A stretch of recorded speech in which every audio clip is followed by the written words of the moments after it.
মা বিপত্তারিণী দেবী চণ্ডী। মা বিপত্তারিণী দেবী হলেন সনাতন হিন্দুদের এক দেবী। তিনি হলেন দেবী সংকটনাশিনী এবং দেবী দুর্গার 108 অবতারের অন্যতমা।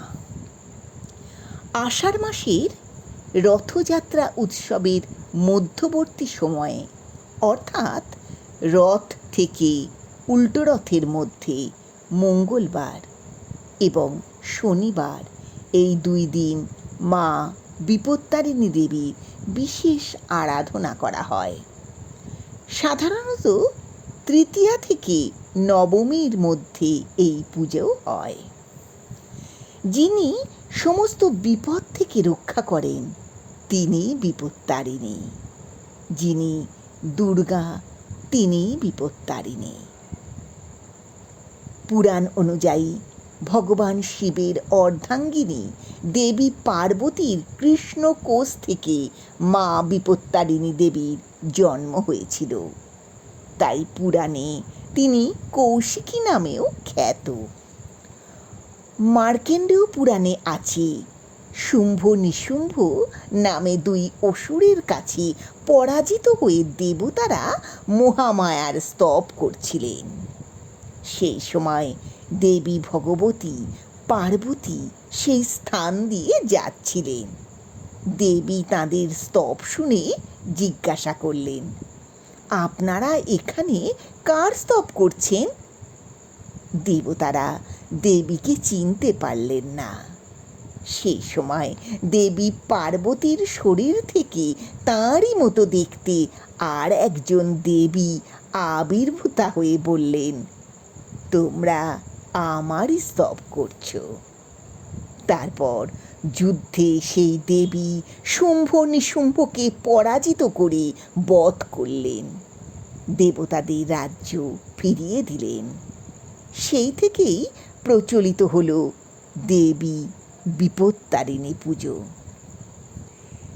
দেবী মোহাচ্ছন্ন অসুরদের অদ্বৈত জ্ঞান দান করে বলেছিলেন, এই জগতে এক আমিই আছি, আমি ছাড়া আমার সাহায্যকারিণী আর কে আছে? ওরে দুষ্ট, ভালো করে দেখ, ব্রহ্মাণী প্রভৃতি শক্তি আমারই অভিন্না বিভূতি বা শক্তি। এই দেখ, তারা আমার সঙ্গে মিশে যাচ্ছে। আর এক কাহিনী অনুসারে একবার ভগবান মহাদেব মজা করে দেবী পার্বতীকে কালী বলে সম্বোধন করেছিলেন।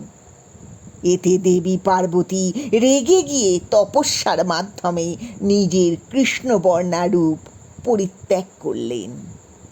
সেই কৃষ্ণবর্ণা স্বরূপ দেবী হলেন দেবী পার্বতীর অঙ্গ থেকে সৃষ্টা জয় দুর্গা, কৌশিকী দেবী এবং বিপত্তারিণী। মা বিপত্তারিণী দেবীর পুজোয় দেবীকে লাল সুতো নিবেদন করা হয়। এই লাল সুতোয় 13টি গিঁট দেওয়া থাকে, সঙ্গে 13টি দুর্বা ঘাসও দেওয়া হয়।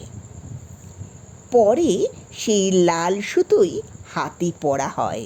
মনে করা হয় দেবীর আশীর্বাদ ধন্য লাল সুতো হাতে বাঁধলে দেবী ভক্তদের সমস্ত বিপদ থেকে রক্ষা করেন।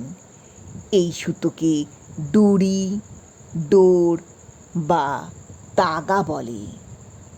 মেয়েরা বাম হাতে, ছেলেরা ডান হাতে এই সুতো পরে। শাস্ত্রমতে মা বিপত্তারিণীর পুজোয় দেবীকে 13 রকমের ফল, 13 রকমের মিষ্টি ও 13 রকমের ফুল নিবেদন করা হয়। আবার যারা এই উপবাস করবেন তারা 13 রকমের ফল বা খাবার খেয়ে ব্রত ভঙ্গ করেন। অনেক জায়গায় 13টি লুচি ও ও 13 ধরনের ফল খাওয়ার প্রথা আছে। মা বিপত্তারিণী পুজোর দিনে কাউকে অপমান করা বা কারোর সাথে খারাপ ব্যবহার করা উচিত নয়। মা বিপত্তারিণী দেবীর পুজো পরিষ্কার জায়গায় করা উচিত। নিষ্ঠা ভরে মা বিপত্তারিণী দেবীর পুজো করলে সমস্ত পাপ দূর হয় এবং সমস্ত বিপদের হাত থেকে রক্ষা পাওয়া যায়। বাংলায় ঘরে ঘরে বিবাহিত মহিলারা স্বামী, সন্তান, পরিবারের মঙ্গল কামনায় মা বিপত্তারিণী দেবীর পুজো করেন। কোনো কোনো অঞ্চলে মা বিপত্তারিণী দেবীর পুজো 4 দিন ধরে চলে। মা বিপত্তারিণী পুজোর দিনে কাউকে ধার দেওয়া বা কারোর থেকে ধার গ্রহণ করা উচিত নয়। পুজো চলাকালীন কারোর সাথে কথা বলতে নেই, এতে মা রুষ্ট হন। মা বিপত্তারিণী দেবীর মন্ত্র হল মাসি পুণ্য তমে বিপ্র মাধবে মাধব প্রিয় ন বম্যাং শুক্লপক্ষে চবাসরে মঙ্গল শুভে সর্পরিক্ষে চ মধ্যাহ্নে জানকী জনকালয়ে আবির্ভূতা স্বয়ং দেবী যোগেষু শোভনেষু চ। নমঃ সর্বমঙ্গলে শিবে সর্বার্থ সাধিকে শরণ্যে ত্র্যম্বকে গৌরী নারায়ণী নমস্তুতে। 12 মাসে যত ব্রত পালন করা হয়, মা বিপত্তারিণী দেবীর পুজো হল তার মধ্যে অন্যতম শ্রেষ্ঠ ব্রত। দেবর্ষি নারদ মুনি একবার দেবাদিদেব মহাদেবকে এ বিষয়ে জিজ্ঞেস করায় দেবাদিদেব মহাদেব বলেছিলেন, আমাদের বিভিন্ন রূপের পুজো করা দেবদেবীর মধ্যে অন্যতম হল দুর্গে দুর্গতি নাশিনী অভয় বিনাশিনী বিপত্তারিণী মা দুর্গে। মা বিপত্তারিণীর ব্রতকথা আমার চ্যানেলে আগেই দেওয়া আছে।